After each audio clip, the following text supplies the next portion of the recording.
Okay guys, so in this video, I'm going to go over how to take off and how to land your drone. So this seems like it'd be really simple, but honestly, this is one of the places that people make the most mistakes in. So we're gonna go a couple different methods on how to take off and also how to land. Okay, so we got the drone powered on, the controller and goggles, so we're gonna go from here. Okay, so now that the drone is ready, I'm gonna arm it. And for this method, what we're gonna do is the blip method, which is basically I give the throttle a nice little punch and we get it out of the grass, and then I start flying it from there. So I'm starting with throttle down, and then I'm going to just pop it up, and I'm ready to go. I stabilize, and then I can start flying around.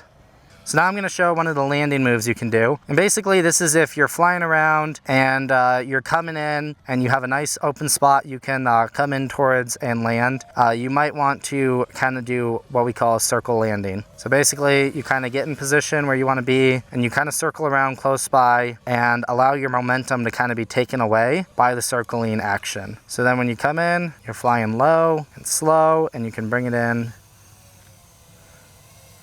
nice and clean.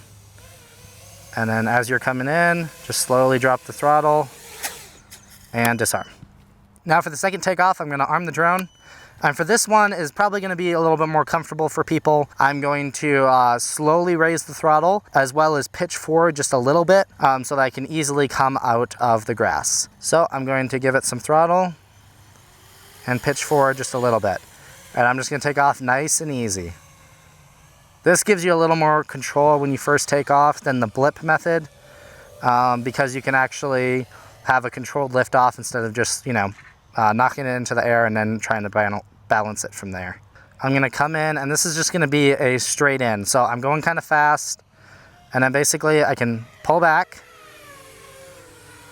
and lose some of that momentum and then come in for the landing.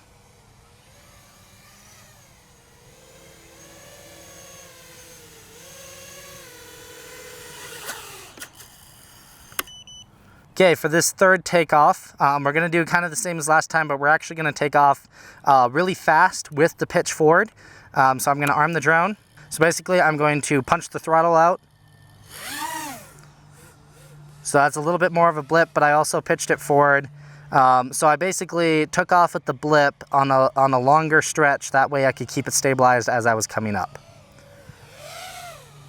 And for this landing, I'm basically going to come in from the top and show you guys if you have like really limited space, you can kind of use other stationary objects like these trees, for example, to determine where you are and how far off from the ground you are. So then I'm just going to come in here, stabilize, lower the throttle, and disarm. Okay guys, so there's 3 ways to take off and 3 ways to land. You want to make sure you practice these a lot in the simulator as well as out in the open, like in an open park like we're flying right here. Make sure you test these out a lot before you go into any really tight areas or really tiny landing strip areas to where you don't have much space to land. If you guys have any questions, definitely let us know and have fun flying.